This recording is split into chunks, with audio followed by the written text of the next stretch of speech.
ak yooyu noonu am ku ma text na ma wéet nga ana sa tungune bi man xam ma naka la xam ne tungune nga sax waxut ma ndaama tungune la ma te tungune gën a gàtta ndaama. So what kept you away for this while? Yes, I was not feeling well. Yes. That's the reason why I was away. But Alhamdulillah, good to be back. Be back healthy. Alhamdulillah. Really? So the person who come here to me.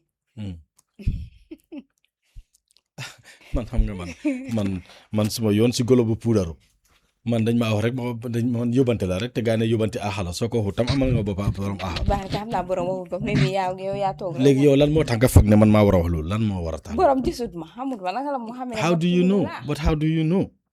Man it came as a surprise to me myself parce que mu ne ma lan ana sa tungune bi man pour man naka la xamee ne tungune nga. Because xam nga su dee studio bi la because like image bi si télé bi can fool some people because like they were seeing your head up here and fekk that's not the case xamuñ ne dañ la tuujal tuugu bi pour nga mën a egg ci kaw so man that's kind of confusing anyway. No, I'm serious. So if you want to prove me wrong, you can just do your catwalk because you're doing Jaga catwalk. Just do it right here. I don't have that time. How far have you gone with the training? No, I'm not training. So I work Anyway, you knew our waital na anyway. Our Namanan. She's working with Teledal right now, and of course, it's been a minute definitely. Namanila, we wish you the very best of luck in all your endeavors. Because definitely we had a real good time. It was some fun, especially when she had to come down to do a catwalk, explain how a beauty pageant should be nakaling ko organize hanga parade bi nakala de some of the things that they're looking for to select a beauty queen and stuff like that. She educated us a lot about beauty pageant, but the worst part of it is she was training you bala nga mokal yow tarenguloo sa awa dem man ko bala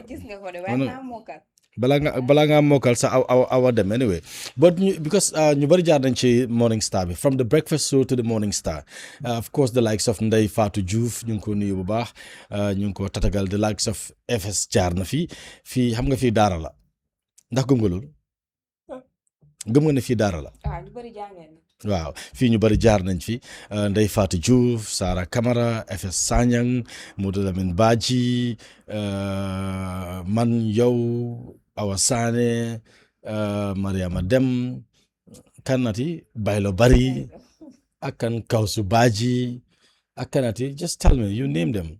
Sally Camara, she's working with Wave Gambia, and of course even Raymond Isaac ñëw na ci programme bi and so many people waiting star ju bari jaar nañ ci programme bi ñëw nañ and then but that's a good thing anyway mbokk yi ñu ngi leen a gërëm di leen dalal ci biir kër gi ñoo ngi am mbégte lool del soit ak yéen ci programme bi la ñu duppee moo di Morning Star ñu cay xarit dalal nag xarit rek am di jàmm yi fu waaye mën a ne fu ne di leen wax rek ne kontaan nañ trop biñ del soit ak yéen di ko sante buur bi nag sante ko yàlla bu baax a baax bi mu ñu mee ñu fekkee bi mu ñu mee tal bi mu ñu mee xam nga ñu yeewu ci jàmm ñëw toogaat ak yéen may mën a yegg si waat waaye ci kaw loolu rek li ñoo def mooy dañoo dem break waaye nag buñ del ci break bi dinañ seet li nga xam ne moo ne ci marché bi njëg li nga xam ne moom lañ jot a nemmeeku ci marché yi la ñu baaxee leen ko waaye dinañ seet li nga xam ne moom mooy di commodity prices mooy loolu ak the currency update courtesy of the Central Bank of the Gambia. We will definitely take a look at some of the stories we had from our news bulletin last night, the newspaper review, some stories that are making rounds on social media, and of course a guest as well to talk about some health some health safety measures with the CEO and the founder of the of the Health and Safety Measures Network, Abdou Cissé. Abdou moom du gan ci programme anyway. This will be the third or the fourth time mu ngi ñëw ci programme bi. But before all that, we're going for a short break, and then when we return, we'll take a look at the commodity prices and the currency update courtesy of the Central Bank of the Gambia. Coming back shortly after this.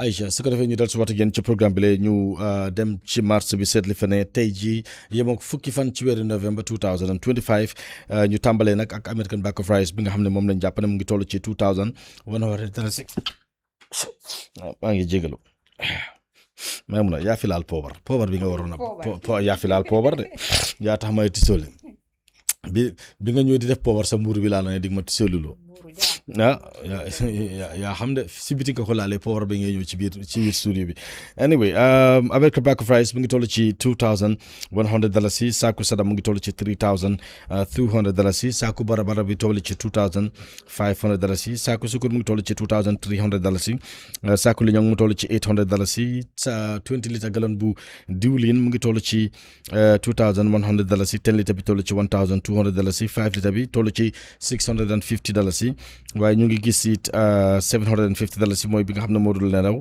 waaye 20 litre gallon bu diwtiir mu ngi toll ci $2,500 saaku furiñ toll ci $2,150 saaku pompiteer ci toll ci $800 tamaate marita 2 kilo bee ngi toll ci $1,150 benn pot bi toll ci $225 beef muy ndawale kese nga xam ne raxul benn yax moo toll ci $450 meat and bone mu toll ci $400 carton yi ginaar yi la nga xam ne mooy pese 1.3 surtout yi nga xam ne fukki ginaar a nekk ci carton boobu la mu ngi toll ci $2,000 muy 1.3 1.2 mu ngi toll ci $1,800 mu mel ni benn full chicken bi nga xam ne mooy pese 1.3 mu ngi toll ci $2,225 bi nga xam ne mooy pese 1.2 mu toll ci $200 carton chicken legs toll ci $1,250 waaye kilo bee ngi toll ci $150 chicken wings mu toll ci $1,350 muy li nga xam ne moom la ñu jot a bàyyi xel mooy njëg li bàyyi ko ci marché yi surtout ci tund wi la ñu toll mooy di Kanifing municipality waaye ñu doxantu ndànk dem fële ca Central Bank of the Gambia su ko defee ñu bàyyi xel li nga xam ne moom la koppari réew mi di wécce ko koppari bitim réew ñu tàmbalee ko nag ak American bag of rice mi nga wala sax the United States dollar mu ngi toll ci 71.49 euro bi mu ngi toll ci 84.81 ñu gis the Great British Pound toll ci 95.44 Swiss franc bi toll ci 89.35 CFA bi toll ci 626.31 then ñu gis it Danish krona bi toll ci 1111.42 Nigerian naira bi toll ci 0.05 ay naira bi na sax ñu gis it South African rand bi mu ngi toll ci 4.15 Egyptian pound bi mu ngi toll ci 1.53 Ghana cedi bi mu ngi toll ci 6.61 Sierra Leonean leone bi mu ngi toll ci 3.17 Guinean franc bi toll ci 0.08 moog naira bi yem ak yéen mel gaa ne dalasi bi na sax na de waaye naira bi Guinean franc bi moo gën a nasax nag moo gën a no poli dinañ d'accord a man ñu jógee Guinée dinañ d'accord a man da nga cee am lu bari rek wécceeku ko def ko ay dollar yónnee ko wala nga def ko CFA yónnee ko mu dem foofu waaye nag ni euro beeg dollar bi pound bi ak yooyu ni moo naawee dafa métti surtout CFA bi sax moo gën a métti nit ñi te most of the people loolu leen di jëfandikoo diggante Gambie ak Sénégal nuñ ko di use dafa over a bari there are certain times si biir dëkk bi fii people are using it nekkut CFA bi kese even foreign currency bi that's the problem it's not right lan moo tax ñuy allow nit ñi di use CFA bi just like that it's not right waaye you go to Sénégal for instance dalasi bi nga am dalasi if you go to Sénégal nga am dalasi unless nga gis koo xam ne mu ngi bëgg a ñëw Gambia o nga dem taxaw ci waaw mooy loolu rek nekk ci garage bi gis ko bëgg a ñëw Gambia o nga gis ak Gambian koo xam ne ni moom xam nga lu mu yàgg dina ñëpp si mu wécc la ko because man most of the time ma dem Sénégal ma am chance si mel noonu last time foog naa bi ma mujjee change dama toog ci biir néeg bi di ñu ngi ataaya am ku ñëw fekk ma fa ne ma dafa am beneen foog na kooku tam Gambian la anyway because xew la woon so mu ñëw ne xew bi passé na bi after ñaari fan mu ñëw ne ma dafa am ku fi ñëw ne dafa am dalasi bu bari te moom ñibbeegul Gambia so su nekkee ne yow soxla nga dalasi mu jox la ko nga jox ko sa CFA bi fekk man maa ngi amoon CFA bu bari ma jël ko ma change ko noonu laa ñibbisee foog naa di order one tamit ci garage bi laa nekk ñëw bi ci garage bi foofu noonu because maa ngi amee woon CFA anyway so maa ngi amee woon dalasi tam lu bari waaye bi ma nekkee ci yoon bi dama dem ba ci kanam ma réalise ne waroon naa am moo CFA because dafa am leneen lu ñëw suma maay ne war naa ko mën a def ma ñëw ci garage bi lokkale ma gis nit den ma change ko but other than that Excuse me. Other than that, they're difficult. They're difficult. So loolu moo tax mënuma understand daal lan moo tax mu bari boobule ah war nañ ko bàyyi xel de. seetaat bu baax a baax mu ne ko war nañ see seetaat bu baax a baax with regards to the usage of it. Exactly. te nekkut CFA bi kese. Sometimes even the dollars. Because of them to the extent if you want to pay rent mooy the advance pay maybe the 6 months or 3 months there are certain landlords. No, but they could demand in foreign currency. If you want to see that, go to the Kairava Avenue. All the most of the stores that you're seeing along the Kairava Avenue, they pay with dollar. They charge and then you're going to pay in dollars. And it's against the law. It's not done. loolu ma jaaxal and ñu war a enforce law boobu noonu doesn't mean xamuñ ko xam nañ ko.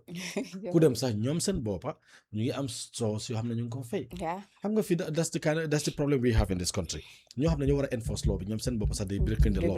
Because ñoom seen boppa dañu nga gis ne ñu ngi ci biiram sax di ko gis di ko def wala ñu ngi gis koo xam ne mu ngi ko def xam nañ ko muy seen waay duñ ci wax dara. xam naa koo xam ne ni waroon na cee mun a wax waaye ndax mu ngi cee wax. te gis nañ business am. No, come on. It's just serious. Anyway, let's go for a short break, and then when we return, we'll take a look at the newspapers. Maimuna is definitely going to take us through on that. Let's go for a break and then come back.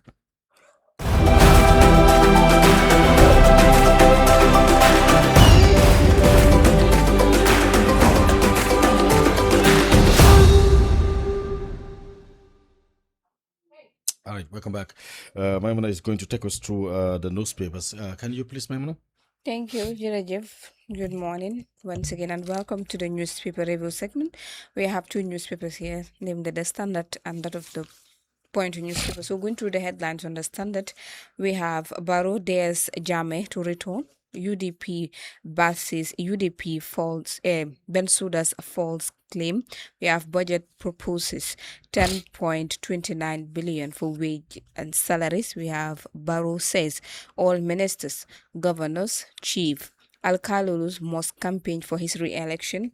We have Barrow says Dab will never be president, even backed by all opposition parties. Information Minister says no credible opposition to Barrow. Hamad signals out United Movement as biggest threat. On the Point newspaper, we have Barrow vows well-resourced campaign for his 2026 re-election bid. We have VP's office closes Mansakunda series with vision for resilient Gambia. We have Dr. Jain appointed chair of Ganok Anti-Doping and Sports Medicine Committee. We have government spent over 1.7 billion on groundnut fertilizer subsidies. Finance Minister warns of rising debt. Bets on reforms in 2026 budget. My departure was not driven by personal ambition or opportunism. With Talib Bensouda. On the Point, we have good morning, Mr. President. Jammeh's return must come with justice. Those are the headlines we have on The Standard and that of the Point newspaper. So going through the Standard newspaper, on the lead story, we have Barrow dares Jammeh to return by Tabora Bojang of the Standard newspaper. President Adam Barrow has responded to former President Yahya Jammeh's taunt that Barrow will know who who owns the country when he returns from his 9-year exile sometime this month. In an audio release towards the end of the week, Jammeh expressed his umbrage at Barrow's government officials who said he will be arrested and prosecuted upon return in the Gambia. Addressing a mass rally at Sukuta on Saturday evening, President Barrow said Jammeh has been declaring his return for years and that nothing is stopping him from walking the talk. He said Jammeh is parroting empty talk and knows what awaits him should he land in the country. Jammeh was a former president and he knew very well the powers vested in a sitting president. He knows that I am the commander-in-chief of the armed forces of the Gambia. He knows that the powers he used to enjoy are no more with him. Those powers are now vested in President Barrow. The president told the gathering. He said Jammeh would have been making endless pronouncements of an immediate return if he was serious with his coming. A stranger who persistently makes a pronouncement of his journey is not ready to travel. The Gambia is still here. The airport is up and running. Vehicles are up and running. And the trains are up and running. So let him come, but I know he is only making empty talk, he said. Yes, that has to do with the announcement former president made that he's returning this month. Yeah, because this is it's still making rounds on social media anyway. Because even yesterday I've watched it was featured by this TV channel in France 24. Gis naa gaa ko ci on Inside Africa am na benn is it Iron Africa or something Africa, but this time guy nifin Madi Jobate as well. But let's take a look at this very carefully. Lan nga foog ne moo jox Jammeh the audacity for alter those kind of words. In fact, they threaten the president himself. Di wax ne moom dafa ñëw kenn mënu ci dara wala toogal nga xaar ma dinañ xam man maa yow kana moom Gambia or whatever. As if lan nga foog ne ci loolu la Jammeh sukkandiku bi am sañ-sañ bu mel noonu di waxee noonu, because musuñ ta gis a former president di waxee nii. Most of the time, dañ gis former presidents ñu dem exile. I can give you one example. Let's say Macky Sall dem na ba tey kenn déggul mu wax su waxee tam xëy na yenn few things la moo address rek mu ñëw waaye not to say ne he is coming back to Senegal. Sonko Jomaay su ma leen fa fekkee dinañ xam kana moom réew mi nangam lan moo ban sañ-sañ la Yaya Jammeh am ba tax muy wax ju mel noonu. Personally, I don't think dafa am silum sukkandiku to see such with regards to his return. I guess then within the party bi nga xamante ne boobu la fi lead on, though he's not here, but nekk na foofu, he has that power. I think gum bi la am ne he's still the legal the leader of that particular political party, because this is every time he's calling to make sure ne is either in an audio or in a call they wax ne daxanaa kii bugguma gis in my political party bugguma gis kii ak kii. So when it comes to maybe dafa am backing or si dara la sukkandiku pour mun a gis ne mun na moo def, I don't think he has that. Comme nu ko Barrow waxee rek, he was here as the former president te amoon na doole lool, but at this moment amut loolu with regards to the commands yi nga xamante ne yooyu la moo daal di joxe wala di wax ne nii ak nii lay def, because this is not the first time he's making the announcement that mu ngi dellu si. So Jumut, I think maybe this will be the second time or even the third time depuis mu demee exile di wax ne mu ngi dellu si dafa dellu si te su dellu si nii ak nii la moo def. So maanaam fa ne maybe daf ko nekk di def pour bugal loolu tax président Barrow di wax ne li moo dëggut ci moom, parce que su fekkee ne da nga bëgg a tukki da nga bëgg a ñëw kee jarul tàggoo jëlal say bagage ñëw, because maa ngi gis fee na fi ma wax ne yaa ngi ko doon read léegi xam nga gisaati naa ko sax am na fi ma wax ne a stranger who persistently, make a pronouncement of his journey is not ready to travel. Yes. So, I thought he's doing this maybe for attention. But what kind of attention? Because because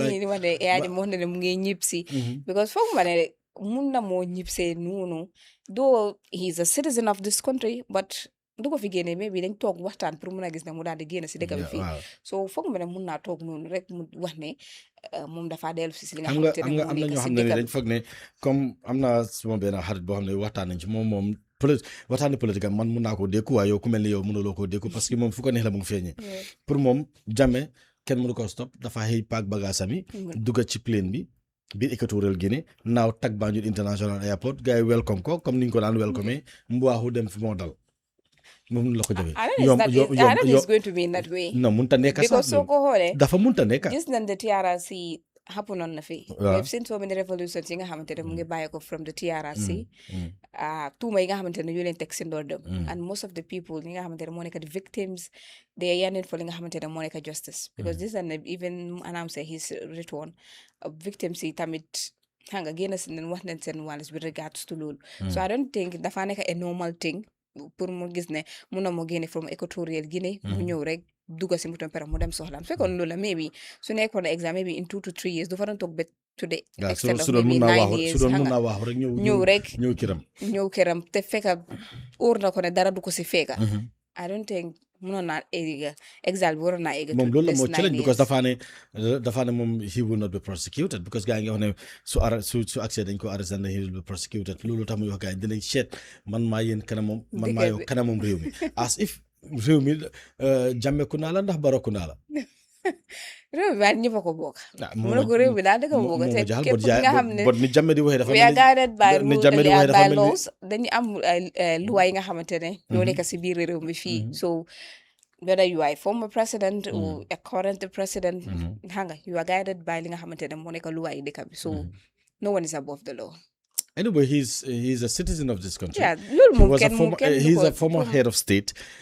Kenn mënu ko stop pour mu ñëpp si but na fekk nag mu pare pour dékku li ko xaar su dee am na li ko xaar na fere pour dékku li ko xaar mun naa baga sam ñëw den exactly mooy li ma wax rek mooy xam nga bi mu defee di pronouncement bi mu waxee ne damaa ñëpp si foo toll yaa ngi dégg allahu akbar am na ñoo xam ne sax dem nañ di sujud naan sant yàlla as if mu ngee ñëw ëllëg waaye nag li ci kanam raw li bët parce que novembre la wax xam nga su waxoon novembre rek te waxu 2025 nit ñi dañoo jàpp ne novembre next year la or in 2 years or 3 years but daf ne novembre mu ne 2025 te olof dafa am lu mu wax mu ne loo bañ mu yegsi bul ko jàppal bés loo bañ mu yegsi olof ne bul ko jàppal bés because soo demee beneen novembre 2025 rek dafa am pour happen in november 2025 wan mu teggi ko rek li nga waxoon dañ it's either before or warta nekk after exactly waaye soo ne woon november al comme november dañoo jàppane because dañoo jàppane sax lii la waaye ëllëg mën ngaa taxaw ne leen november laa leen waxoon so in 2 years soo ñëwee tam it will be november november nga wax waaye once nga ne november 2025 it should be november 2025 moo tax olof ne loo bañ mu yegsi bul ko jàppal bés soo ko jàppalee bés rek mu yegsi so ñëpp a ngi bàyyi seen xel ci November I think today is what's the day today on the 3rd non November kay fu mu nekk li ci wàññeeku foog naa ñaata fan ci wàññeeku sax foog naa ay 28 days moo ci des sam yes non waaw 27 days moo ci des waaw nañ dem nañ seeti leneen oui de ñu ngi ko séntu mu ne ko origa ñu ngi ko séntu we move to the next one, which says UDP versus Bensouda's false claims. The United Democratic Party issued a statement yesterday refuting remarks made by its former organizing secretary, Kanifing Mayor Talib Bensouda, in a recent interview. It said the allegations regarding the UDP leader Ousainou Darboe and the internal progress of the party were false, misleading and without basis. The statement reads, Bensouda alleged that the UDP leader sent a group of elders to pursue him to make a public declaration that he would not contest for the party's presidential flag-bearership if Mr. Darboe decided to run. No such event ever occurred. The party leader has never instructed, directed or requested any person or group to approach any member of the UDP, including Mayor Bensouda, to discourage him for contesting for the party's flag bearership. If any individual or group held such a meeting with Mayor Bensouda, they did it so without the knowledge, consent, or authority of the party leader or the UDP National Executive Committee. The UDP's internal proceedings are guided strictly by the party's constitution and the flag bearer selection rules and guidelines, which guarantee every eligible member the right to contest for any position, including that of party leader and presidential candidate. Mayor Bensouda further claimed that he won the 2023 mayoral election as a coalition candidate and not as a UDP candidate. This is false. The records of the Independent Electoral Commission clearly shows that Bensouda was nominated and contested the 2023 elections under the official ticket and symbol of the UDP. Similarly, when the UDP first introduced Talib Bensouda to the electorate in 2018, it was a UDP candidate and the party campaigned vigorously for him across the Kanifing municipality. He won that election as a UDP candidate supported by the collective effort, sacrifice and commitment of ordinary party members and supporters. In both 2018 and 2023, the UDP did not enter into any coalition agreement with any political party. However, as is common in democratic practices, other policies, other opposition party figures and supporters had expressed endorsement for UDP candidates across the country, including Mayor Bensouda, but such endorsements did not constitute any formal coalition. The UDP acknowledges the contributions of all its members, including Mayor Bensouda, to the growth of the party and to the national development. However, it is important to emphasize that the UDP is bigger than any individual. The UDP was built on the blood, sweat, and tears of ordinary Gambians who have endured persecution, imprisonment, and hardship in defense of democracy, justice, and freedom. It is therefore deeply unfortunate and disappointing for any elected official who has benefited from the party's goodwill and national support to dismiss or downplay the sacrifices of those who laid the foundation upon which they stand.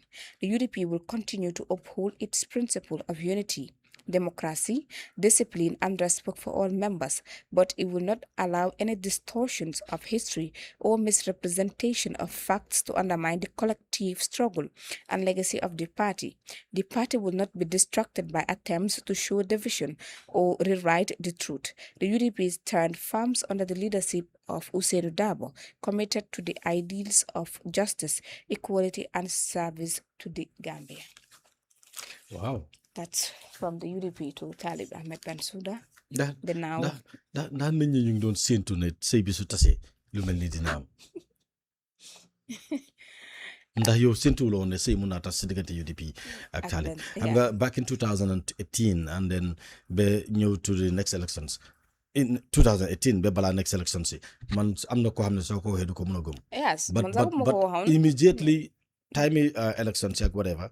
flag bear bu mu commencé and all this stuff. xam nga dañu dañ foog ne loolu léegi la but du léegi dafa yàgga bi ñu jaagee cour stade di ngunu affaire si dafa yàgga bi ñeneen yi commencé di joxoñ baarami tuuma ay Talib Rohey Malick Lowe fële Yankuba dafa yàgga but ndax xelaatoon nga lu mel ni sëy bu mel ni tas ba pare ñuy ngaañante di waxante yenn yi parce que gis naa Talib commencé na génn di explain even 2021 election bi campagne bi lim ci finance lim defal UDP ak even mayoral election sam ak yooyu noonu wane ne li ci ëpp doole waxoon ne UDP contributing but li ci ëpp doole moom moo ko contribute understand nga family and stuff like that am nga gis nañ mu moto yi gaay jënd from China ak the motorbikes from China as well ak yooyu ci bari ñu gis ko moo def ko but some of those things yoo xam ne mu ngi ko claim right now waxuñ ko woon démba feeñutoon démba parce que ci lim wax mooy daf ko def under the carpet parce que bëggutoon ñu xam nga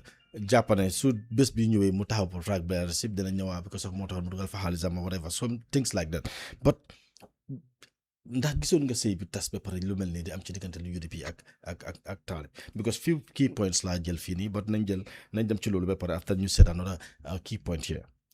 foog moo ne dina doon xew man su suma gis because most of the time dana gis ne dañ ko daan ŋaaña in so many ways mu fa nekkoon mu nekkoon ko xam du daan gaaw a génn di tontu comme di wax ne lii ak lii maa ko def lii ak lii moo xew so mu dem to this point ñu gis ne moom tamit mu ngi génn pour mun a gis ne daal di wax ne defoon naa fi lii ak lii or this particular individual toog na wax na ma lii wala diw moo yónni si lii mu ne ma defal lii ak lii so sentuuma ko woon because comme ni ko waxee rek dafa nekkoon ko xamante ne when it comes to such maybe si ay coow yoo xamante ne dañ ko si dee oo du dee génn wax gis nañ fi moom ak Momodou Sabally bi Sabally sax nekkee UDP xam nga daf ko daan sànni ay throwing shades on him ak kenn xamul moo tax ma ne la lii dafa yàgg du daan génn di tontu ak yoonu so foog ma woon ne because ñoom ñaari bi ñoo nekk UDP sa ay xajamuus lañ woon so moo tax ma ne la UDP attaque bi dafa yàgg ci Talib but waaye tey jilee tontuwante bi ak yooyu but again su Talib waxee ne dafa am ay ndaw ñoo xam ne nii paa bi moo leen yónni ñu dem ci moom demaat ci moom mooy waaw ci ñu ndaw rek mooy ñi nga xam ne ñoom lañ yónni wala ne du taxaw ak yooyu noonu UDP génne nañ kon dem ko te Talib wax na ne loolu am na waaye su dee am na ñi yónni woon démb ñoo ñëw fa ba tey su dee man la te ma xam ne bokk naa ci ñi yónni woon te paa bee ko wax ñu dem wax ko Talib tey su paa bi génnee wala UDP génna ngaaña ne loolu amut musuta xew kenn musuta ku toogee dem foofu sa waxtaanee boppa nga demal waaye kenn nangam ku mel ni man suñ la ko ku mel ni yow for instance nga bokkoon ci dem foofu waxtaan ak moom waxtaan tey ñu bañ ko ndax loolu sa ngor dina la desloo si parti boobu. non non damaa génn a wax de. su dee am na la ñu wax waxuñ ne am na. lu am la ne it happens. Let's assume ne it happens. And then gars yi génn ñu deny ko ndax yow sa ngor dina la bàyyi ci parti boobu. non because it all has to do with being truthful. xam nga nekkal love of maybe for a particular individual or sa boppa you were there to serve the interests of the people.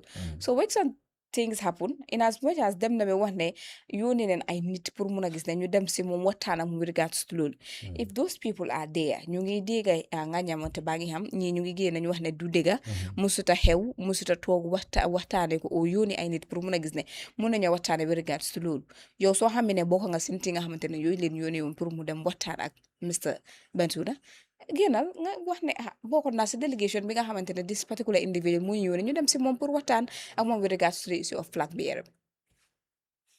The issue of Bensouda claiming, according to this report, he won the 2023 mayoral elections. Coalition. As a coalition candidate, and ñoom ñu ngi wax ne that is definitely not true because the records are there ne soo demee IEC di nga gis ne he was nominated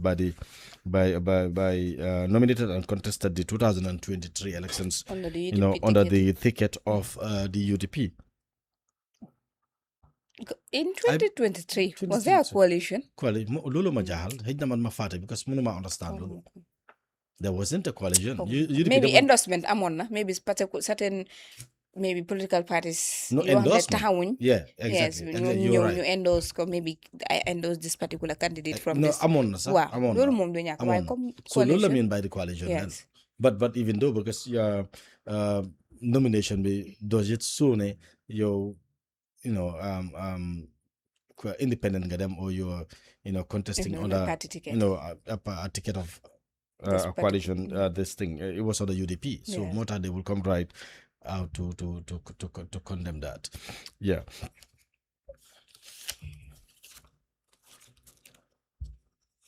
What else do we have? Because I'm guessing as well. Yes, we move to the next one, which says Barrow says all ministers, governors, chiefs, Alkalo must campaign for his re-election. By Tabora Bojang again.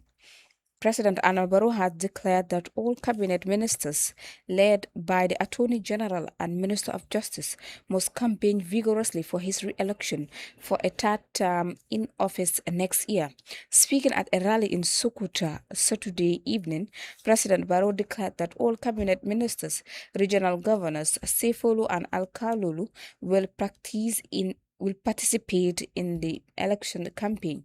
He said, in this coming presidential election, even the Minister of Justice will be a campaign manager, even though he's the one in charge of justice matters. We have made orders for a lot of Ashobi coming from China, and when they arrive, the first people I will distribute them, it will be the Alkalulu, Sefulu, governors, and the ministers. We are going to form committees in all regions in the Gambia, and every minister will belong to a committee to his or her region. The critics will say these people are not politicians. Yes, I agree, but who employs the Alkalu? Who employs the chief? Who employs the minister? It is President Barrow. So if that president is going into a wrestling match, who are the ministers, chiefs, Alkalulu and governors going to rally behind? Of course, they are going to rally behind President Barrow, and that is what makes all them politicians, Barrow told the gathering. He called on NPP supporters and their allied parties not to underestimate anybody, but warned that they are not going to fear anyone. People should fear us instead, and we are not going to fear anybody. We are the majority, President Barrow has no threats in this country. We are the threats against others. The campaign has started and I want everybody to follow suit and we all campaign. We are going to provide all resources that the party needs, be the vehicles, t-shirts. You will have enough campaign materials. I am ready for the tax. My partners are ready and willing to support me to make so everything is available, President Barrow assured his supporters. 2026. I think we have just some months to 2026. You do sling hamilton Monica Wajal, the presidential election. And I see that something Linga Hamilton is going to be something. Anyway, roller coaster. No, it's just 1 year, 1 year, 2 months, 1 year, 1 month, 2 months. Because elections, it's December 5th. Yes, 2026, by God's grace. What do you make of that story? This is not the first time you go there. I think it's past former regime, we've seen alcalos, ministers. No, loolu moom aada la ci réew mi. Loolu moom aada la ci réew mi. Minister bu ci demut alcalo bu ci demut. They see you as something else. Exactly. Loolu moom not Adama Barrow moom. It is met. Then ko def. They have this mentality, ne?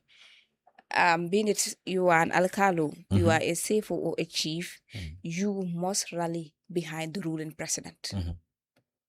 That is the concept. If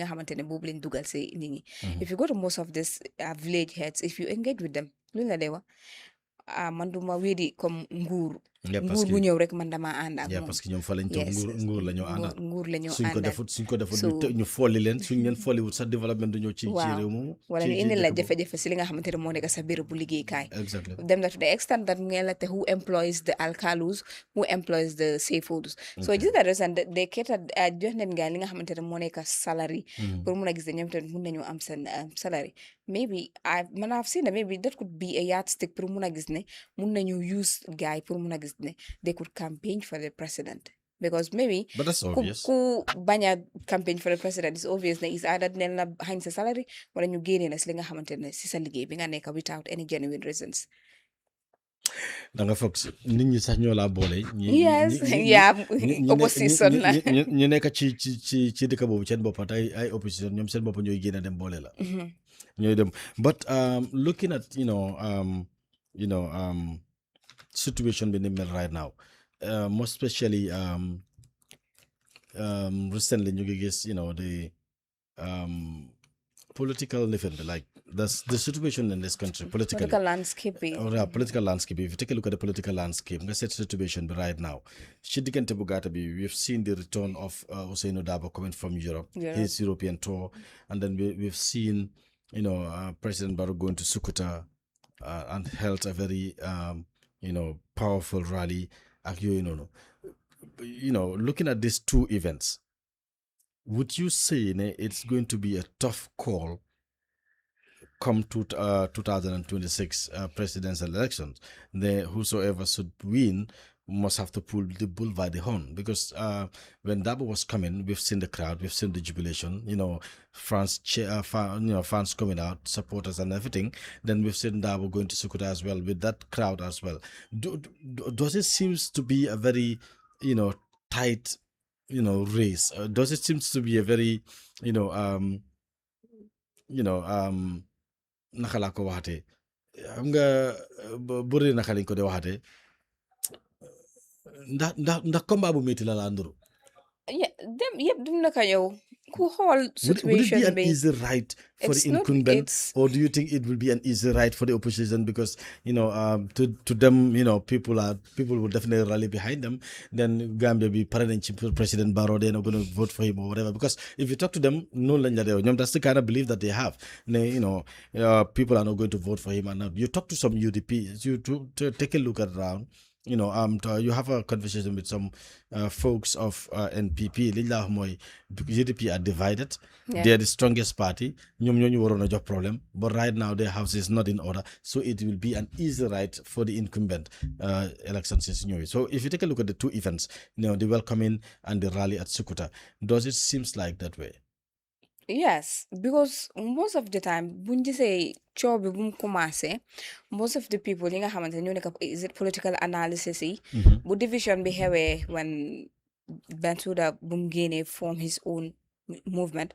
Most of the analysis were like, this is the easiest way for Barrow pour mun a gis ne mun na moo secure his third term victory based on maybe reasons best known to them.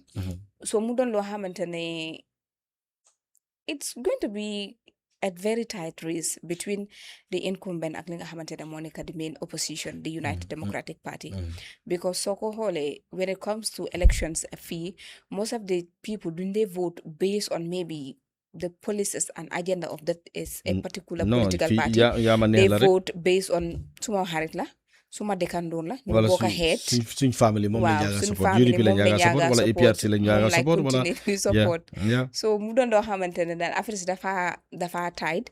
And most of the time the United Democratic Party, when you go to people pour mun a gis ne mun ngaa engage with regards to them as a political party, most of them will be like doole leen they use gis nañ guy how they behave on social media and all that stuff. People be like dañ ragal pour jox gaay suñu karta suñu joxe gaay suñu karta lii ak lii ak lii. ñan lañ ragal a jox suñu karta. The United Democratic Party. If you engage the ordinary citizen lum laa wax dañ lay gis gaay nuñ dee mal si internet bi xam nga nuñ dee behave, the way they attack people or ñoomi neen sax within themselves nuñ dee def.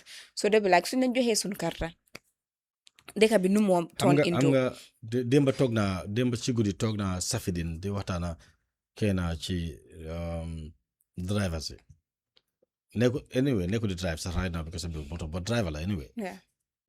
mu ne ma ñoom luñ am luñ moom bokkuñ koo kenn. déglu wax bi de mu ne ma ñoom liñ moom bokkuñ koo kenn. ñoom kennaa ko moom. waaw waaye li keneen moom suñ ci gisi seen bopp rek ñu dal sa kaw.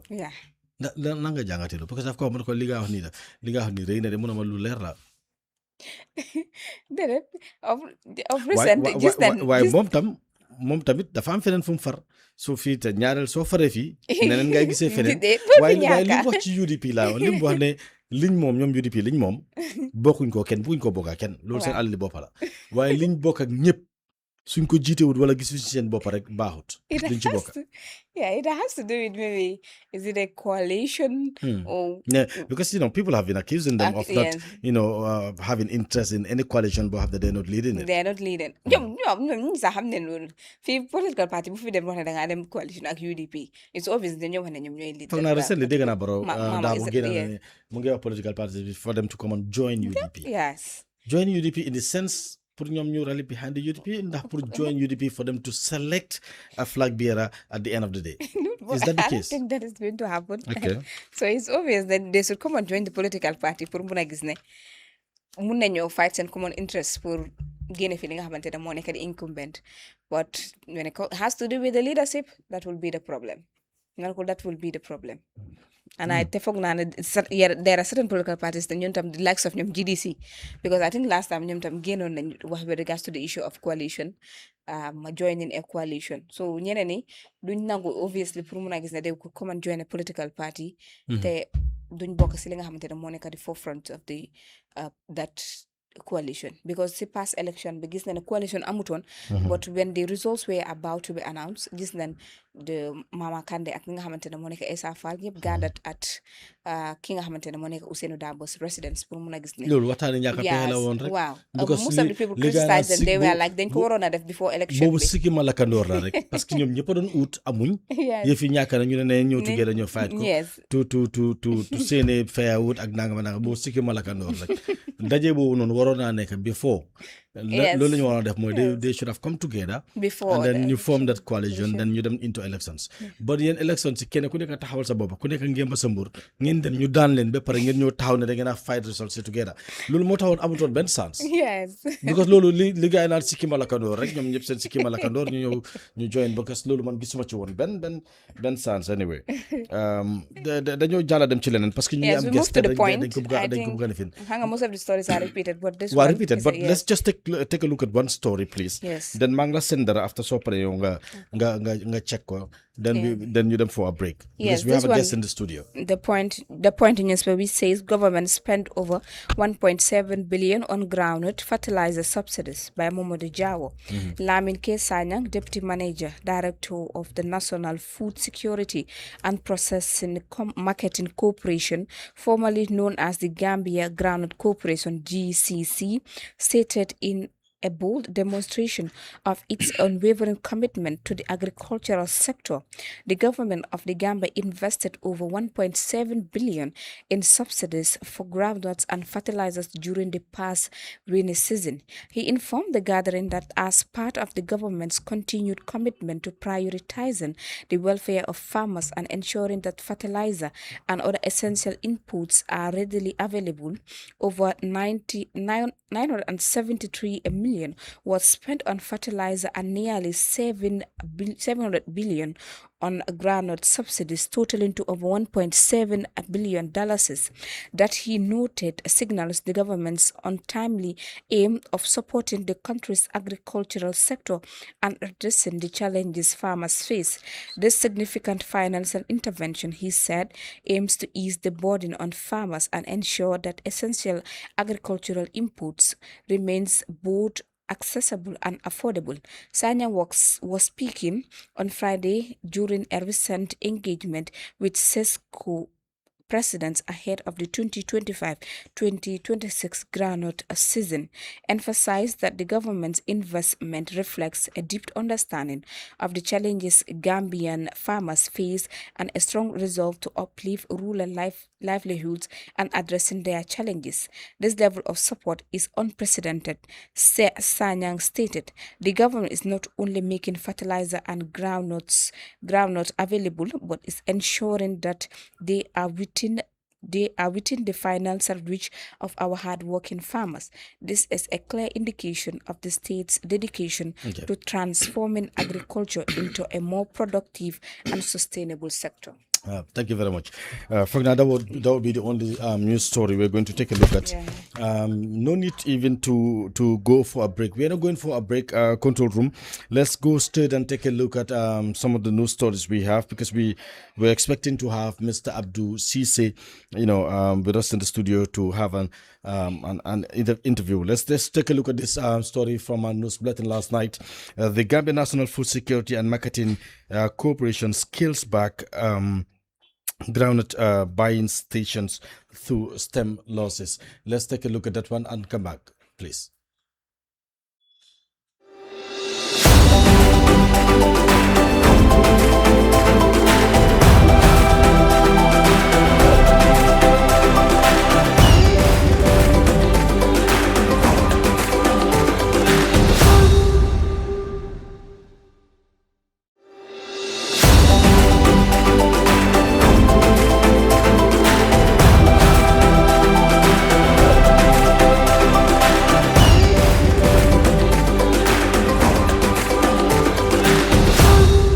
Is a direct response to recent financial losses and operational inefficiency. Lamin Sanyang, Deputy Managing Director of the National Food Marketing Corporation, explained the rationale behind the decision, saying the management has decided to come up with a scanning mechanism to co-opt the menace of buying on-screen groundnut. Loss is about 2 tons, and it's huge. Imagine if you have bought up to 10,000 tons, and then you have that type of shortages. It's massive in terms of losses on financials. So in order to avert that, management thought that it's important that we go in for to look around and buy screens for the SECOs, even though it's not part of our mandate, because the SECOs are operated by the villages, and those villages have their own committee. So it's the responsibility of the committee to buy SECOs, screening machines, and put them in those SECOs as buying point. Now, over the years, we have seen it's not happening, and it's causing a loss to us.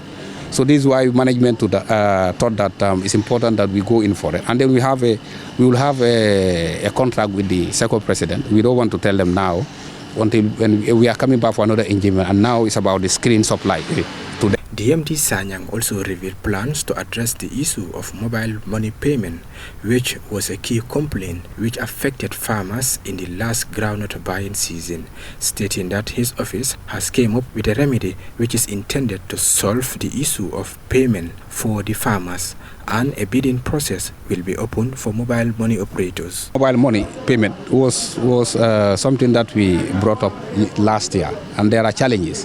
And those challenges is what we want to improve on.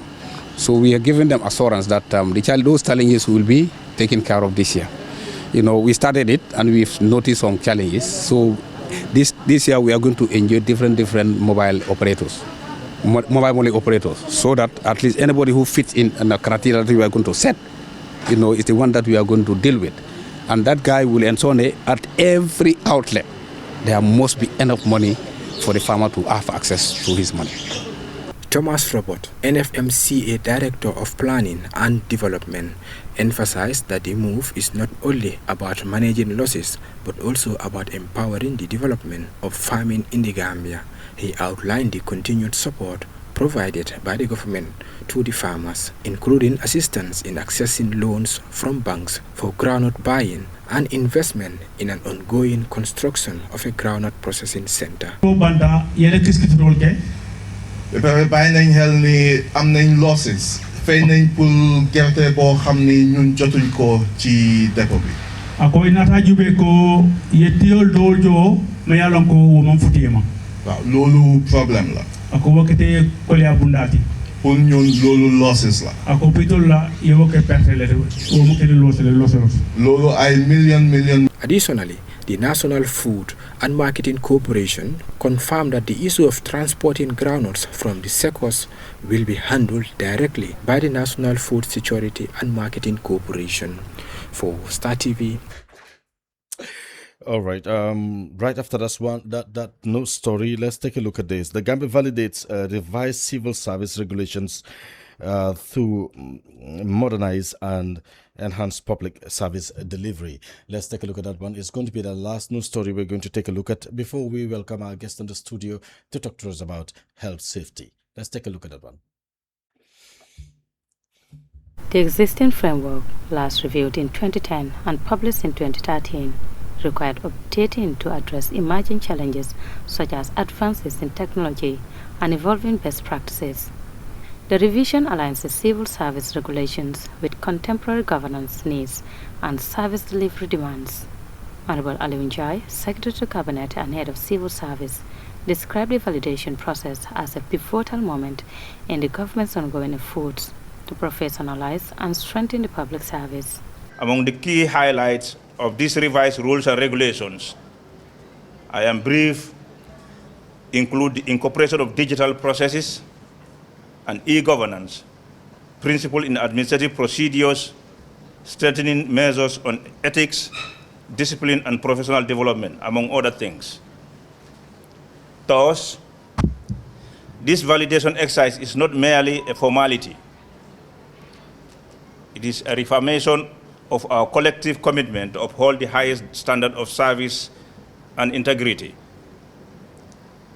Once validated, the revised rules and regulations will be disseminated across all MDAs and serve as the definitive reference of managing personnel matters within the civil service. He stressed that the new framework incorporates modern reforms and urged all civil servants to familiarize themselves with the updated regulations to fully embrace these changes. As we move forward, I urge every civil servant to familiarize themselves with the revised regulatory framework of the civil service when finalized, to embrace the spirit of reform they embody. Many a time, civil servants choose to be ignorant of these rules, even whereas they are within easy reach and access to them digitally. Our goal is to use or to usher in a civil service that is efficient, accountable, and citizen-centered, a service that truly delivers for our nation.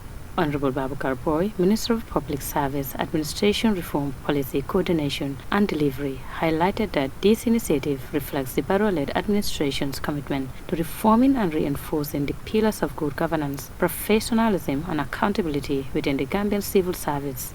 The regulatory framework, he said, remains the cornerstone of administrative systems guiding recruitment, performance management and overall service standards. Of our civil service reform program 2018 to 2027, it was deemed necessary to review the Public Service Act 1991 and all the subsidiary legislations to provide a sound legal basis to anchor the reforms we are making. Besides, the advancement in information technology, the growing introduction of digital tools, and the growing expectations of the citizens have made it necessary for us to do things differently, not only to align ourselves with international best practices, but more importantly, to enhance and improve service delivery.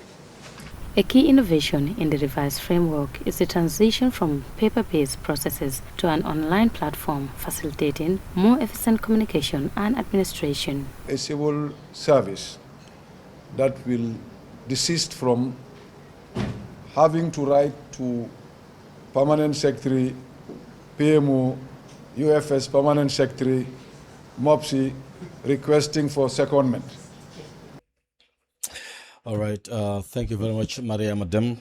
Of course, it's time to take a look, have our guest in the studio to talk to us. Abdul will definitely join us.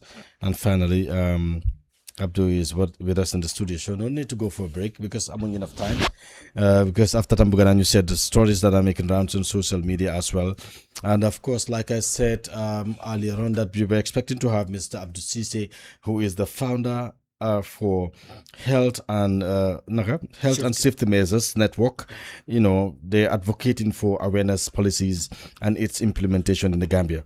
They've achieved another milestone some time ago because they've partnered with so many institutions as well. So they're well recommended and they definitely are making impact in this awareness campaign. And Dr. Abdul Cisse is not a stranger to this platform. See, he was here some while ago, but then it was the breakfast show. I think you were invited twice or three times, and now twice. Yeah, and this is the third time. Twice with the breakfast show, and then the third time with the Morning Star. And we're glad to receive you once more. Good morning. Yeah, good morning, Gambia. Good morning, Star TV followers. As you say, it's a pleasure to be here again. Last year we joined you twice in the breakfast show, and today we are here with you. I am the CEO and the founder of Health and Safety Measures Network in the Gambia. As you say, we are advocating for the policy and awareness, its implementation. We are going far with the institutions, both government and private, to see that Gambia have a safety policy and legal requirement. Okay. And that is our intention, because we hope that if we put that measures, every Gambian is safe, and every company also is going to stand on its safety. But how far have you gone in achieving some of these things that you've mentioned? Yes, we have linked with so many institutions and sell the idea of understand what is health and safety, because as we stand, we always advocate and we go for awareness first. Because if we come to you and you don't understand what we are meaning by health and safety, it will be difficult for you to absorb our understanding. And I think we should start from there right now, because there are some people watching and they might not understand what health and safety means. Yeah. So could you just take us through to tell us what is health and safety? Yeah, if you talk about health and safety, it's just precautions, safety precautions. Take your safety, because there are hazards around you. So how to take precautions is you go by what is going to save you. Because like if you see there is a hazard there, like a stone is there, you know how to take your precautions to avoid the stone to hurt you. So those are measures that you can do to take your own precautions. So safety means taking precautions. Okay. Yeah. All right, thank you very much. For now, ni war nañ ci jàngee lii sax dama ko olofal because the last time am nañ bokk boo xam ne loolu ko affaire si moom for naa noonu la ñàkkee ba kanam anyway ci taw beeg yooyu but loolu am na solo trop ndax da ngeen dee dem because gisuma fenn ci yi nga jot a share ak the last time am nañ programme like twice days a third time amul fenn foo xam ne gis naa health and safety seen foundation bi mu dem to the up country some of these villages to talk to people. So ndax because soo leen ko wéeree ci biir kombo gi nii rek foog ne ñu nekk ci biti dinañ xam lan yéen ay ñan ak lan moo leen tax a jóg. waaw xam nga ndimbal bii nga xam ne yéen a ko jox nit ñi sax di leen ñaax di leen soññu di leen di leen wax lan ak lan lañ war a def su yemee fii ñu ne fële tamit yelloon nañ ko te mënuñ koo jot lan moo tax mënu leen a àgg foofu. waaw xam nga lépp loo gis rek dañ ne mbooloo mooy doole. te soo déggee English mu ne majority carry the vote. Gambia dañ am benn aspect mooy ñun decentralization. Everything is in the combo. Even soo nekkee fële sax combo nga def focus. So suñ selee awareness bi in the combos our second phase is going to the provinces because ñu ngi link ak local government chairman si nga xam ne ñu ngi si up country si pour naka la ñoo mun a demee gis leen mun a waxtaan ak ñoom waaye soo gisee ñu base in combo right now because media bi comme su ma ñëwee tey fii maa ngi wax ak fii nit yi waaye maybe message bi dem na ba passé because Star TV dafa connect so ku follow di nga xam ne yow these are initiation boo xam ne mu ngi happen in combo waaye we are not going to just decentralize it in combo monopolize it in combo dañ ko decentralize because dinañ dem ba Basse because am nañ projects yoo xam ne nii is in the pipeline suñ ko starté we must reach in Basse or even Koyna pour mu mun a sensitize ak nit ñi but yan project parce que the last time maa ngi remember there was something on the pipeline and then Tatum, there is something on the pipeline. So what is that school safety bi student safety bi soo gisee mënaguñ ko initiate ba léegi according to the ministry and the authorities dañ war a sign an MOU because nit ki mënoo ñëw si këram rek nga start di def lu la na foo ngeen am loo xam ne ni loolu ngeen mun a lëkkaloo ngeen xam ne su ko defee teg nañ ko si table soo boobaa soo demee ñoom ñu mun laa dooleel ne ñoom ñoo la jox opportunity pour nga ñëw so si loolu lañ nekk bind nañ ko ba pare waaye xam nga yëfi kayit moom du dee gaaw so bind nañ ko ba pare ñun ñëpp xool nañ ko authorities of the Ministry of Basic Secondary xool nañ ko ñun tam xool nañ ko gis nañ ne daal léegi fu mu nekk ni just signature moo des so suñ ko signé nag su ko defee boobu lañ mun a jóg pour start su ñoo start student safety bi tam combo la ñoo starté dañoo identify some schools yoo xam ne ni mun nañoo feel ne suñ fa demee waxtaan ak ñoom message bi na jàlla second phase bi ñu dem si up country bi waaye comme ni ma la ko waxee rek ñun suñ taxawaay moom Gambia yëpp la the length and breadth of the Gambia. How big is the foundation now parce que fu mu nekk mu ngi bugg a yàgg ci soo bàyyi xel ci first interview bi second interview bi the third interview bi pour man believe naa ne war naa gën a yaatu so how big is the foundation? am nañ expansion. Do you have a secretariat? How big it is? How many members ñoo nekk di fi ñëgu ci association bi xam nga foundation bi we had an executive bi mooy ñu nga xam ne ñooy liggéey ak ñun. Yeah, because I remember the last time you came with the PRO. The PRO. Yeah. Is he still working? Yeah, with you? we are still on the same platform because lu xew mooy just come yëfi Gambia challenges that they am. Okay. Why we still our executive is intact. And she's still the PRO? Yeah, she's still the PRO. Okay.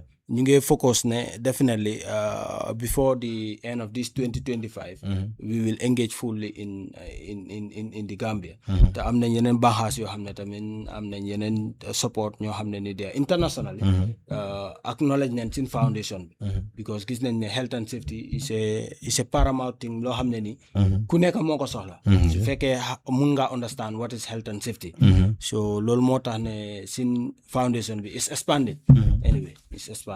Oh, that's a good thing.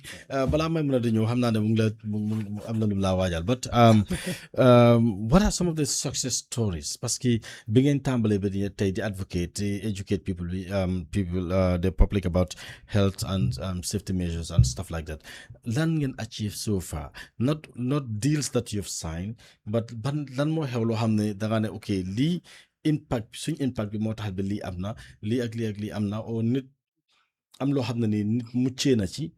because of jàngale bi ngeen daan jàngale moo tax nit ñi mucc ci loolu le.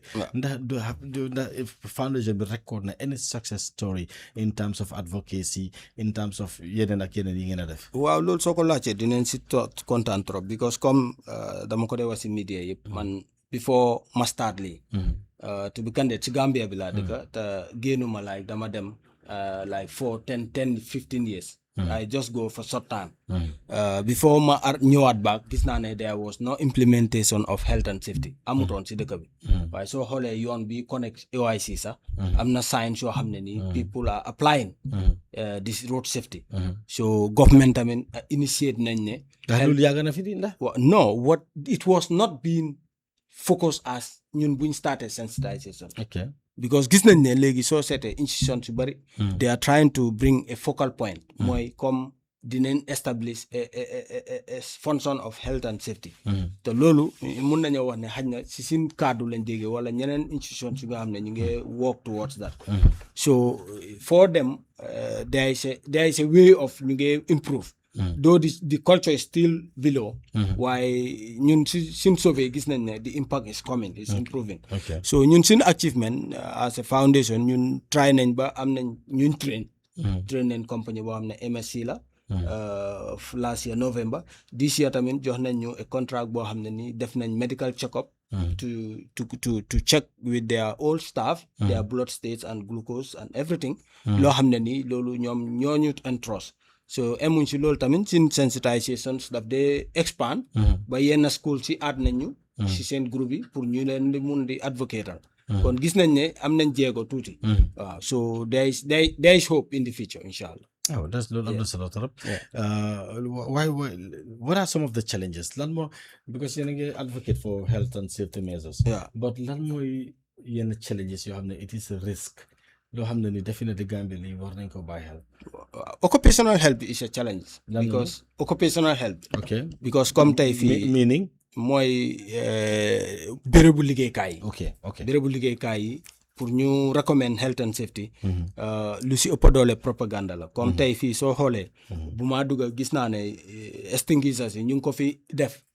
mooy device yu nga xam ne ñooy am ñooy fire extinguisher create for attempt of killing emergency safety. okay waaye su ma understanding. ndax there is anybody yéen koo xam ne ni mu ngi Star TV. who he or she is being attached pour moom muy coordinate with those devices are you trained? Coordinate in one sense. Because extinguisher bi not just danga ko fa war a bàyyi noonu. okay pour just as a stage. no dafa war a am monitoring. ndax is either in pressure. or is less than pressure. or ndax cage na. all those things need inspection. te yéen si seen boppa you should be at least trained for basic. pour nga xam ne tey su emergency amee bala ngeen a mun a oo keneen wala muy ñëw. ndax you are ready to farm and take that device to kill that emergency. so loolu yëpp. so du yëfi ñëw rek. buddi ko rek dem commencé di ko spray. waaw du yëfi ñëw rek nga teg ko fi. xam nga soo seetee Gambia loolu moo fi nekk. institution boo dem dinañ fix extinguisher waaye yow ak sa quality yow xam nga. ndax yow gis nga fii koo xam ne ni he or she is trained. family pour moom mu nga xam ne nii su emergency happen ne dina mun a jël device boobu but other than luy xew mooy su emergency happen they all run and leave the scene. so ok loolu dinañ ci wax loolu am na important. loolu important na trop dinañ ci wax. so moo nekk si challenge bi si Gambia yëpp not only Star TV waaye loolu moo nekk Gambia. the image of showing extinguisher soo seetee ñu ngi seet public lii bi resolution bi. soo seetee the background of the podium. ñu ngi laa won ne emergency exit door it's a safety tag. waaye are they applying it? sometimes dañ ko fa dee am. waaw dañ ko fa dee def rek propaganda li. so these are our challenges loo xam ne ni we feel ne. we should go beyond that. not to take the extinguisher or put tags of safety in the workplace and leave it when hazards are literal. su fekkee ne hazard yaa ngi bari. xam nga yow understand loo staff yu liggéey understand what is hazard. so kon definitely the risk is high. aside from that what other danger boo ñoo mën a wax. soo demee si road safety bi. boobu tamit is a challenge. drivers dañ feel ne. whenever ñoom suñu waree imply safety belt. police dafa war a taxaw wala authority. suñ waree am extinguisher police dafa war a taxaw wala authority. It's a challenge. It's ignorant. You're not doing it yes, because police bu taxaw moom he or she might be saving. waaye yow mu nekk si biir moto bi. yow seefuloo. Not that you know that the life you save may be your own. Yeah. So waaye soo leen a waxal they feel like they will just look at you first. They have to look at you and identify your image. What kind of person are you? Maimuna wants to talk to you. Let's get to Maimuna now. So you talked about the school safety. Yes, student safety. Yes. For students. Bobo, in what aspect la mo muna neka sininga hamantene mo neka si school si and si yan yon ngena jël pour muna gis ne mun ngena jangal guys sininga hamantene mo neka safety because school itam dona bere bi yo hamantene ñi dem fa day tassé ak xalé tamit dañ fa day dal di yëngatu a lot. Okay, waaw si comme si loolu xam nga comme Gambia la waaye school international law yooyu dem ILO schools yëpp dañ dee am health and safety officer. Comme time boobu soo xoolee ñu ngi si indi 2000 curriculum ñaa ngi am Pope FLE teachers. waaw so health and safety officers teachers tam dañ war a am because students are always vulnerable.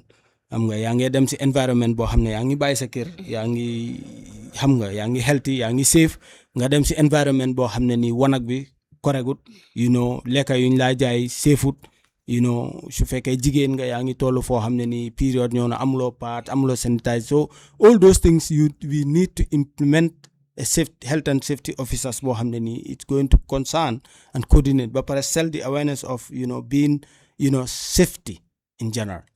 So moo tax ñu bëgg a initiate that policy pour suñ demee nga xam ne dañoo dem si school si di leen sensitize about how to keep themselves within the school environment and go back home safely. Yeah, that's something very important. And also you talked about the issue of maybe having the necessary of safety equipment yi nga xamante ne dafa war a nekk si bérébu liggéeykaay but they find it very difficult pour mun a gis ne mun nañ ko utilize or have knowledge about it. So lan nga foog should be done and how could the narrative be changed with regards to that because you mentioned most of the time for them dena day bindal emergency fire exit waaye soo demee foofu da ngaa xool sax mais bunta du fa nekk sax fi nga xamante ne emergency su amee exit door am non wala emergency exit door ba pare ñu tëj ko tëj boo xam ne emergency amoon kenn du fa mooy ignorant bi rek xam nga comme niki thank you so much Maimuna loo jàngut doo ko xam loolu mus naa ko xaw ma fan la ci ban building xaw ma fan ma ne gaa ne yéen seen emergency seen exit bi demal Kuarangul moom they are at risk at every time building boobu ñu bari ñu ngi liggéey foofu ba they are risk ba pare nga jël néeg bi yëpp nga bëgg la proof ko yow amuloo benn exit emergency amul moo tax safar amee rek so xoolal that incident happened on at Talinding last time when fire service came they cannot enter because the house was all with burglar proof so xam nga so they advocate for safety nit ñi dañ dee gis ne sometimes yow you are going because Gambia luñ believe mooy when there is no incident prevention du am even authorities sax loolu lañ gëm yow da nga dem si office sax nga wax ak ñoom yeah Mr. Cissé this is good but ñoom seen belief mooy they can manage with risks so da nga gis ne tey suñ installé ay extinguisher install ay fire alarm si building bi yéen ñu ko install ñooñu dee expert waaye dem nañ so kan la fa nekkal those people using the building they should waaye so those people suñ amul training bi kon lan mooy njëriñu lool it's a propaganda.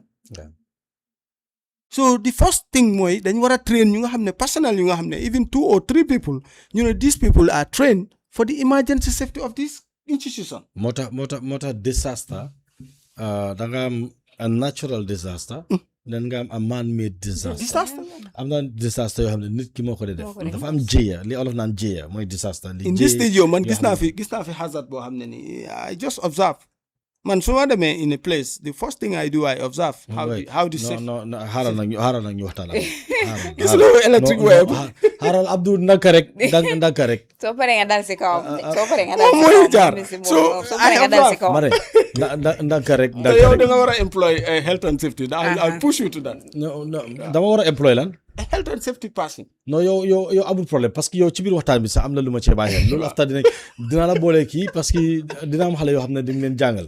Of course, because dinañ organise benn training boo xam ne nii at least yow suma waay nga yow moom yàgg nañ.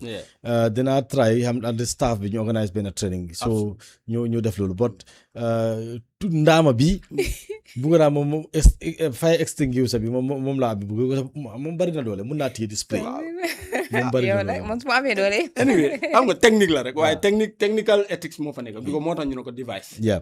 Because how to do the operations. First dafa war a ñëw si yow. Yeah, because device bi soo ko xoolee because it's always active su emergency amee. te emergency your boldness yow sa sawarte. yaa mun a defend loolu. waaye su fekkee da nga panic even soo ko munee sa door. doo ko mun a def. ndax da leen di organise an open awareness campaign or you can go to Sigara Sini or Tahouse, just something like that. And in a place where it's open and then you have your loud hailer or you have people coming in, you know, it's your megaphone.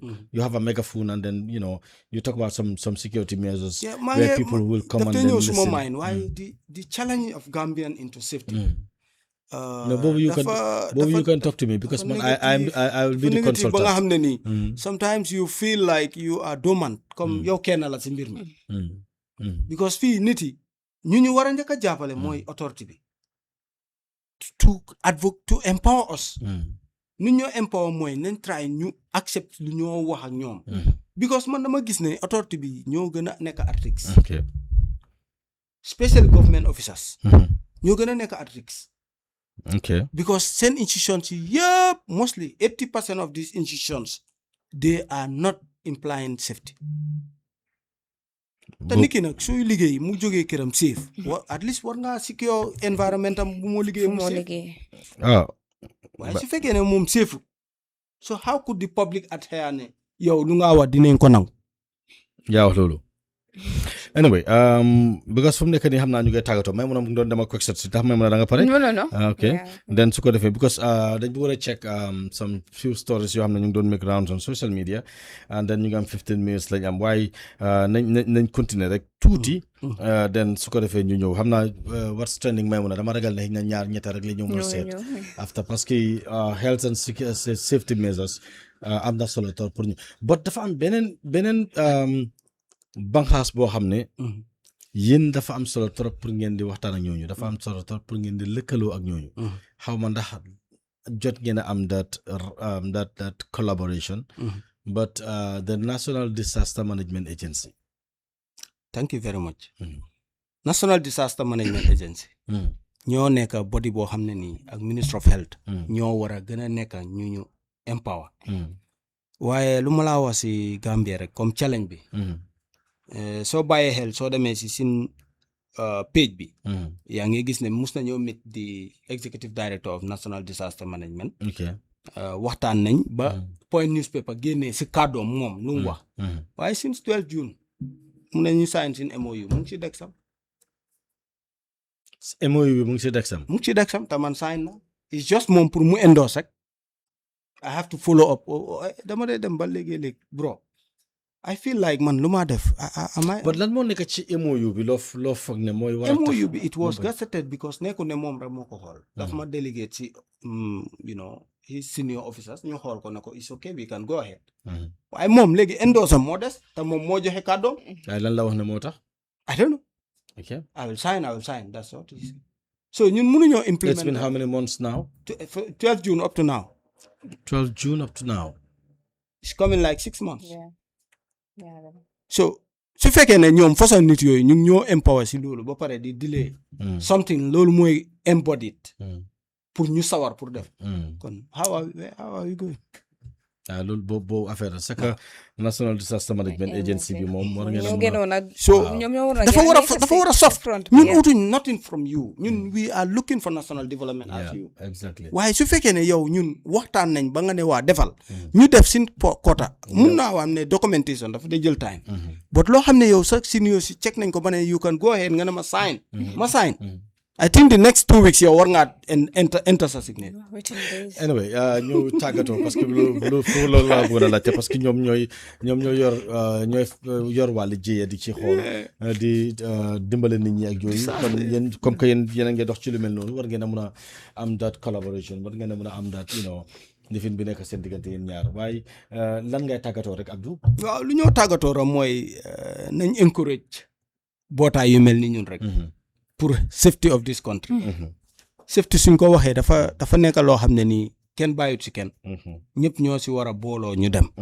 te su réew mi amee kaaraange rek réew mi ne. su nit ñi wéree rek réew mi ne. so kon loolu dafa nekk loo xam ne lépp ñoo si war a xotti seen tubéy. te ba pare yow tamit suñ paree. ñu xool Star TV ah. so beneen bi rek mooy suñu baaxaas mu ngi ubbeeku comme dañ ko doon wax rek. am nañ collaboration dama la boole loolu foog loo Kawsu nga war a gis. Kawsu nga war a gis ndax. moom nga war a gis. Kawsu xam nga Kawsu moom suma collègue la. we are in the same environment. waaye xam naa ne yow as you. human resource. so loolu moom yow lañ ko délégué. waaw dama bëggoon a daw rek. jox la ko parce que su ko defee moom mu def ko man dama war a am pour diila ku mel ni may mën a te kii maamu jubóo. so beneen bi rek mooy suñu bëgg a toppata mun nañoo topp at Coffee Time. on Wednesday with Peter Gomez. discussion of health and safety because gis nañ ne daal réew mi. dañ war a jaay health and safety awareness ba nit ñi understand ñu soog a implement loi. waaw baax na jërëjëf waay ñu ngi laa jaajëfal bu baax a baax. ci ànd bu rafet bii nga ànd ak ñun li ñoo def rek mooy ñu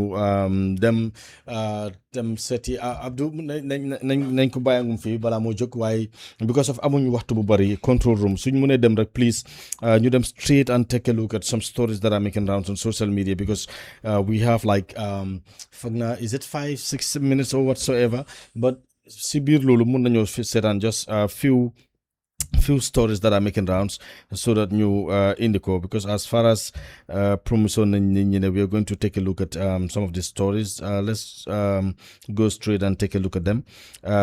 To begin with, let's take a look at the Gambia food security. Foog naa boo checkoon nañ ko is it? waaw jarut ñu indi boobu noonu parce que loolu checkoon nañ ko si news bi already but now let's just go to this FATU network. Let's go to the FATU network and take a look at this because President Barrow has assured Land Minister Ahmad Bah to remain at ease because emphasizing that he has no political threat in the Gambia.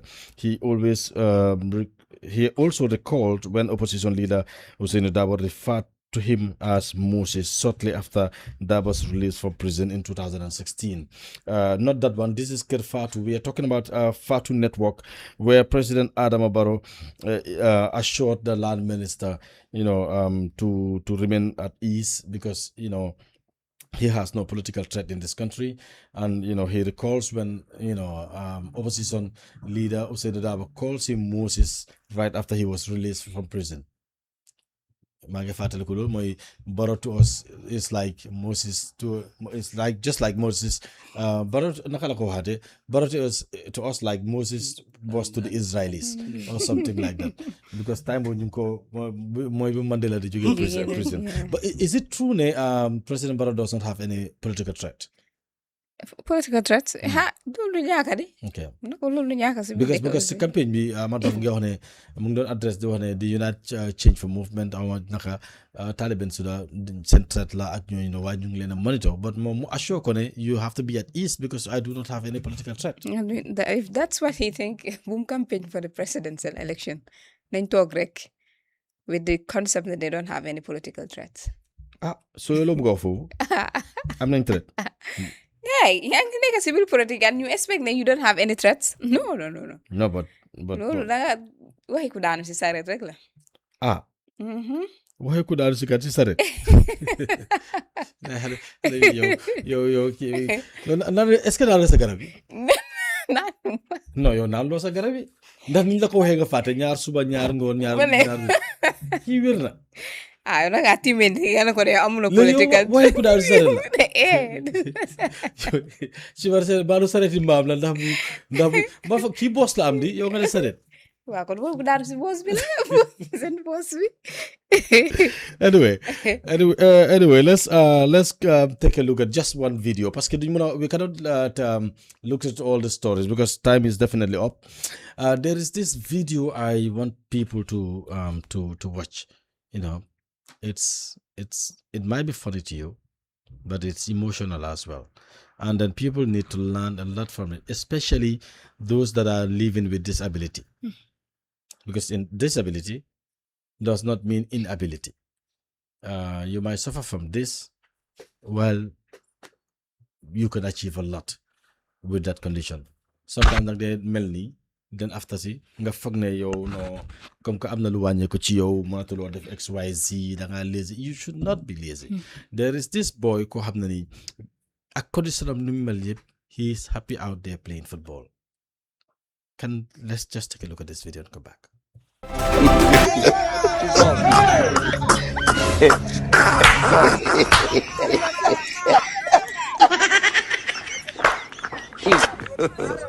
God have mercy upon us.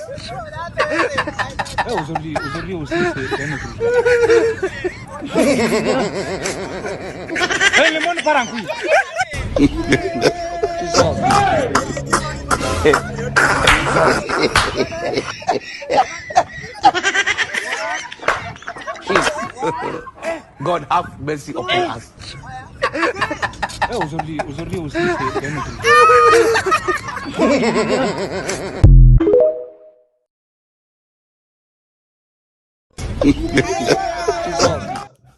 This might be funny, but it is encouraging. It's real life. Because tey am na ko xam ne nii la moo mel dafa jàpp ne mënu ko dafa jàpp ne nit ñaa ma ree dafa jàpp ne it's xam nga dafa but come on kumal sa bopp rek xam ne nii la yàlla bindee te bu mu la stop ci dara parce que tey may mun a lii nit ñi war nañ cee jàngee am na ñoo xam ne seen kii condition moo gën a garaaw imagine kii tànkaam yi bii dafa jaar nii bii jaar nii man bi ma seetaani vidéo dama ne non kii mënut a kick football bi naka la def bi kick ko waaye bi mu ko kickee te dafa score dafa score kii am na ñoo xam ne ñu ngi foog ne mënuñ ta def dara kii bosam moo gën a garaaw so nit ñi war nañu mën a jàngee si you see how happy he was mu ngi dox mu ngi kontaan kick na mu score. So what is stopping some people from doing what they wanted to do, what they love doing, from going out there to do something else? You should not be lazy just because of you suffer from this kind of disability condition. is not inability. It's not But inability. Society also plays a role as well. That is right, because some affaire yi naka lañ ko dee waxatee stereotype fii Gambia ñun yooyu ñuy sonal ak nangam but yow kim dal yow sa boppa yow yaa war a understand I have to do this. We've seen people right now sa Canada, because last time I wanted to invite this boy foog naa I think I'll have to search for his contact and then you ko mooy this Gambian footballer ko xam ne he was amputated and then ñu defi na yow but just in sports moo tax ñu create a discipline called the Paralympics. You have Paralympics nga xam ne those that are suffering from those that have have disability ak yooyu noonu ñoom ñoo nekk in Paralympics. You have people on their wheelchairs playing basketball. They are running because they were amputated. They have this how ma naka la leg bi tudda xam nga bi gaa dee sol ak yooyu noonu but that is the good thing about it. That is why it was created. That discipline was created, the Paralympics, for people to understand it. No matter how no matter what their condition is, they still can go out there to have fun. They still can go there to participate, to do sports. Something important. Yep, it has to do with the particular individual, and also society plays a very important role when it comes to such. Because yala muna la binni num ko nehe, but sometimes society be also muna la gis nga they'll be like ki lu mu war a def rek moom génn dem si yoon bi maybe ñaanatu sara wala moom warta yëngatu daal na toog rek lu mu soxla daal nit ñi indil ko so borom su demee am that concept borom du nangoo def li nga xamante ne loolu moo ko war pour mun a gis na mun na moo jàppale boppam because this time of listen I think a story it was posted on Fatu Network kooku I think du dee gis but loolu taxut mu doon génn mu doon liggéey pour mën a gis bana after gis loon dimbal bu ko ci fekk after dañ ko defal lu bari bari society also plays a very important role nit ki su amee li nga xamante ne moo nekk jafe-jafe in this way or the other warloo ko jox di concept ne moom the only things he or she has to do with moo dafa war a génn toog si tali bi ñaanatu pour mën a gis ne mun na moo survive because gis na leen léegi sax dara certain people dara jotul leen sax amuñ benn jafe-jafe sax bañ a def li nga xamante ne moo nekk lu leen war rek dañoo génn si yoon bi pour mën a gis ne ñaanatu oo de ting ne si yoon bi kese lañ war a amee loolu nga xamante ne moo nekk pour faj seen soxla jërëjëf Maimouna waxtu dab nañu ñu ngi laa jaajëfal bu baax a baax thank you so very much jërëjëf Abdou Ndioy jaajëfal nañ la Maimouna ba ëllëg incha allah rabbi ëllëg dinañ amaat beneen gan I guess dinañ ko confirm later thank you so much jërë ngeen jëf